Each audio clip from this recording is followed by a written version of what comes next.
Hey y'all, it is Wednesday, I think, afternoon, and I was going to talk to you today about a job that I had, and actually it'll just cover a small portion to start with. Now, when my sixth husband and I were still in Washington State, I decided that after 4 years, I just couldn't take the rain anymore, you guys. I really had problems with the darkness and the dreariness and the rain. It wasn't always like that, but for a lot of the year, it was. And so that was very hard for me and for any person who suffers from depression and also seasonal affective disorder. And this is where the bad weather can cause you to feel depressed. And the other situation is called sundowners. Now this is a problem that a lot of seniors have, and that's when it starts getting cloudy or it gets dark outside in the evening.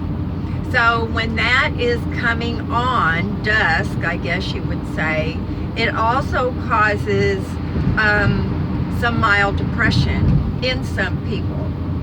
Now,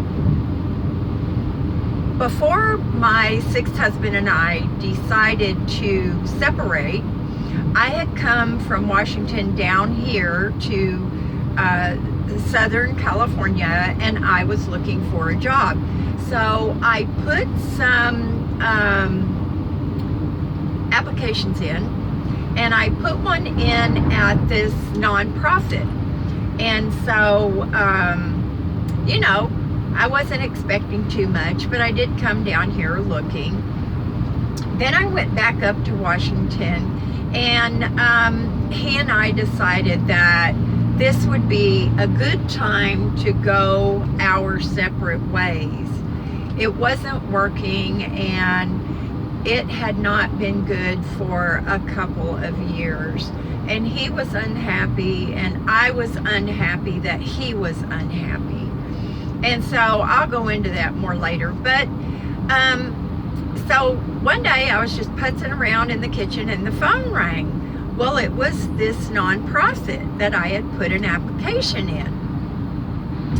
And so we talked a little bit on the phone, and they wanted me to come in a few days for an interview.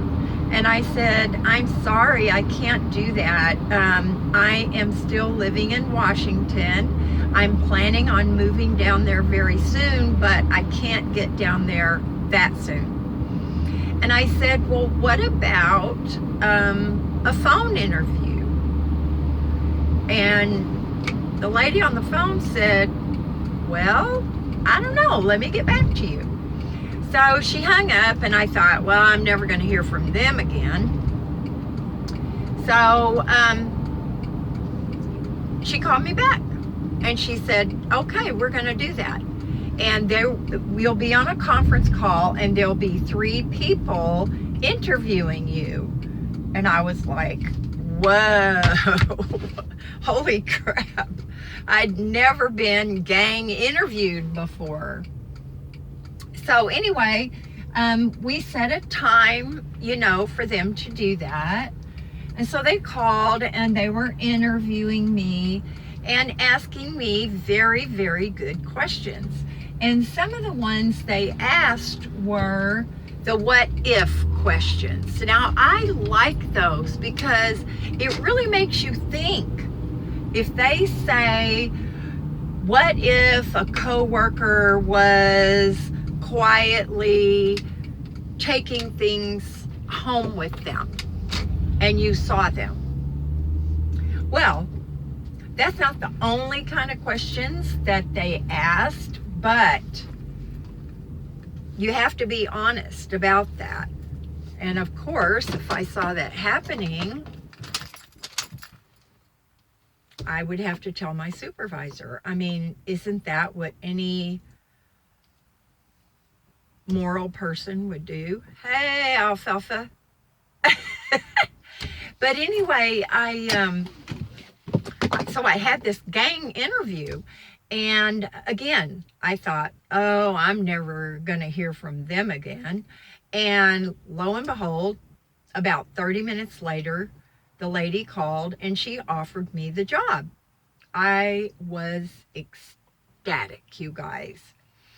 Now, it was going to start as a part-time position, which was okay. I figured, I would make it somehow. So I got myself in gear. Now, my husband packed up his garage, put that along with his Harley on a trailer, and got in his truck, took off. So that meant I was left to dissolve our household. We put it on the market. I didn't want to put it on the market, you guys. I wanted to lease it out because the market was bad. So anyway, we put it on the market, and I ended up basically giving a lot of things away. Boy, that light is really bright. Let me see if I can move a little bit. I don't know if that's going to help or not. But anyway, so he took off, he left. I did the best I could. I filled a really small U-Haul with a few things. I got a trailer and put my car on it and drove the U-Haul truck while I was towing my car. So that was the first time I'd ever done that. It was a little nerve-wracking, but you learn really quick. You don't pull in anywhere you're going to have to back up. Gas stations could be tricky. Now, I had my younger son, Sam, with me, and his cat, Sammy, and our dog, Zip. So we had really a good trip. It was kind of fun. Back down to California, and I started my job on the 8th of September, 2008. So the first day, I started working at a satellite office that they had. I wasn't working at the corporate office. And so I was going to be working with this lady that ran that office. It was very small, a 2-person office. And what they told me when, that's better. What they told me when they hired me was that they were going to get 3 new computer programs online, and they wanted me to get those up and running. And the lady that ran this satellite office was about 75, and they knew that she was not going to be up for that. So I got there the first day, and I walked in and I introduced myself, and she was not nice. She was very abrupt. She handed me some paperwork to fill out. Now, there were 2 desks in the office. One of them obviously was hers, and the other one was supposed to be mine. She said, "Take this paperwork and go sit out in the other room because you've got something on that is just bothering me." Whoa! Okay, first day, y'all. I wasn't wearing any perfume. My hair was pretty long, and I had it tied back. I might have had a little bit of mousse in my hair. So I filled out the paperwork.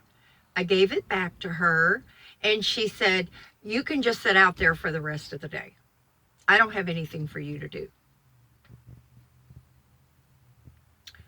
Now, y'all, day 1. I had never really known exactly what people meant when they said hostile work environment. Well, let me tell you, over the next few months, I became an expert at a hostile work environment. Every day it was something with this woman. Don't use a stapler. I don't like staples. Don't run the copy machine when I'm in here. It's too loud. Take that calendar down. That's not the kind of calendar we want on the wall. Now, y'all know it had to be pink and it had to be flowered, okay? She had a problem with it. Every day, you guys, it was something. I mean, my stress level. She said, don't talk to anybody that comes to the door. I will handle that. You just be quiet. Well, now, y'all,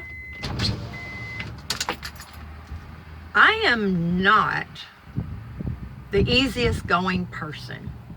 You may think so, but I'm not. And it took everything I had to bite my tongue. Every day, y'all, it was something. She turned my computer monitor around. She didn't like the screensaver I had on it. Again, pink and flowers. What is so offensive about that? One of the volunteers brought me a little bouquet of flowers. I was so bowled over by that lady's sweetness. And I went in the little kitchenette and I cut the stems off and I put it in a little tiny vase. I mean, it was just a little thing of flowers. I brought them in, I set them on my desk. She said, you've got to get those things out of here. I'm allergic. Well, did I feel like putting my fingers around her old neck? Oh, I certainly did. Her birthday was about a month later. She had 3 big bouquets of flowers on her desk. Was she allergic to those flowers? Not at all. I still get mad, y'all, when I think about how I was treated. I just kept telling myself, now, I was not 50 yet, I don't think. She was my elder. And I kept telling myself, she's just old. She feels threatened.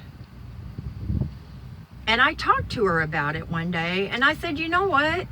You don't have to be worried about me wanting your job, because I don't. If you keeled over right now or you quit, I would not want your job. Why are you treating me like this? You just be quiet and get back to work. Yeah, that's right. Well, I had been there maybe a month, not even that long, I don't think. And we had our annual meeting, and it was at this big, nice church in Escondido. And so I took a change. I wore some flats. I knew I was going to be on my feet a long time, so I brought my heels. I took some flats and a little paperback book that I was reading. So I determined that she wanted to carpool. Okay. I did not want to carpool. So I took those items with me, and I decided that the best way for us to maintain some civility would be for me to just stick my nose in the book and keep my mouth shut. Because y'all, I was really getting to the end of my rope.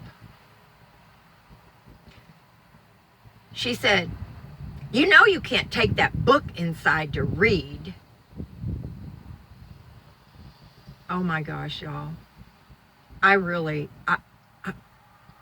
I don't even know how I was able to keep my mouth shut. It just had to be by the grace of God. Because my human, fleshly person just wanted to knock her out. Really. I just looked at her. She couldn't stand it because I was just ignoring her. So when we got there, she goes, you know you can't wear those stupid looking flats in there.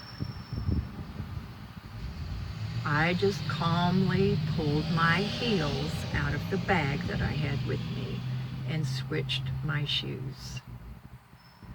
We got out, we were walking in the building. I opened the door for her and let her go in, and she started in on me. You will stay with me, and you will sit where I want to sit, and you will be quiet. That's exactly how she said it to me, you guys. With a low voice, she didn't want anybody overhearing her. So the meeting was awesome. It was a big meeting that they held every year so that people that were donors and contributors to this nonprofit could see some of the people that we had helped and hear about the things that we were doing, and also, of course, what our needs were. So the day finally ended and my feet were killing me, and we got back home. I didn't say one word. A couple days later, my supervisor called, and she said, Deborah, I'm going to come over tomorrow and I want to have a meeting with you. And you know, I don't know if you guys are all like this, but I mean, I always jump to the worst possible scenario. Okay, this woman has complained about me probably multiple times, and now I am going to get the X. So anyway, I was really nervous. I needed my job, you guys. I was a single parent again with a 14-year-old kid that did not eat a tiny bit, let me tell you. He ate a lot of food. So the next day came, and she came in the office and she put her purse down and she said, come with me, Deb. So we went into a little conference room, and she sat down, and I mean, I was sweating, you guys. I was so sure that I was going to lose my job. She said, Deb, how are things going? And I said, they're okay. Good. She said, Deborah, I want you to look me in the eye, and I want you to tell me how things are going. Well, I knew something was up. I didn't know what it was. And I said, okay, Rebecca, you asked me, and I am going to tell you my side. So I started telling her from day one the treatment that I had endured by this woman.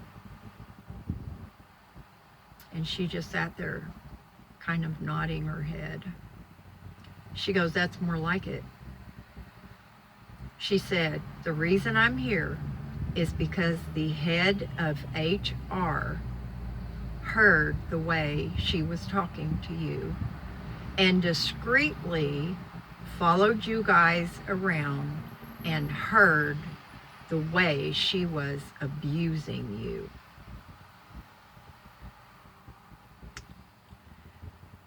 So I said, well, I'm glad that there is some backup to what I'm telling you. She said, why didn't you come to me before? I said, Rebecca, I'm a single parent. I need my job. And it has been hell trying to make it in this office. She said, well, she is going to get a reprimand, and I am going to tell her how it is and how it's going to be. I was crying, you guys. I felt vindicated that someone believed me and that they even had proof. I didn't have to rat her out, the lady. So, for about maybe a week, things did get better. They were better. After that, it was the same old thing again. So, I had been trying to get Sam's child support raised because it was very, very low. I had never asked for a raise in the 14 years of Sam's life. And now I was struggling and I needed some extra. I had told Nadine, I said, the child support people are going to fax me some paperwork that I need to fill out and get back to them. Is that okay? Yeah, that's okay. I get faxes once in a while. And I thought, that sounds fishy to me. But I really had to do it. I had to do it. So I'm waiting and I'm waiting and I'm not getting that paperwork. So she was out of the office one day, and I got up and I went over to the copier, and we kept a stack of, faxes that were not any good anymore or whatever, and we used the backside for things that it just didn't matter. We used it for scrap paper. So the pile was kind of a little messed up, and in my OCD manner, I picked it up and I was straightening it, and I saw this page that said child support, and it was at the bottom of the pile. I pulled it out. There were my 6 pages of child support information that they had faxed to me. She took that paperwork off the fax, put it in the crap pile, and never told me. I was livid that she would have the nerve to do that to me. I immediately called my supervisor. She didn't answer, so I left a message. I said, I need to have a meeting with you and with your boss ASAP. And I was crying, and I hung up. She called me back. She goes, Deborah, what is wrong? I said, I need to have a meeting. I'm not going to talk about this over the phone. I need to have a meeting. She said, come tomorrow. So I went in and I told them exactly what had happened, that I had asked permission to receive the fax and that she had told me yes. And then she took my fax and put it in the scrap pile. Now, to me, that was grounds for dismissal. And it was grounds for dismissal anywhere else as well. But she didn't get dismissed. She was an old lady. She'd worked for them for many years. They probably figured there'd be a big lawsuit if they tried to get rid of her. So what they did was they moved me to the corporate office. Well, let me tell you, that was the best thing that ever happened to me. I loved my job, you guys, and I tried so hard to do a good job. And they saw that. When they moved me, they were very, very happy with the job that I was doing. And I did several jobs for them. So anyway, y'all, that's just part of a story of something that happened to me in what I was hoping was going to be a very, very long career. So, gotta run on my way to Marge's. You guys do something fun today. Bye now.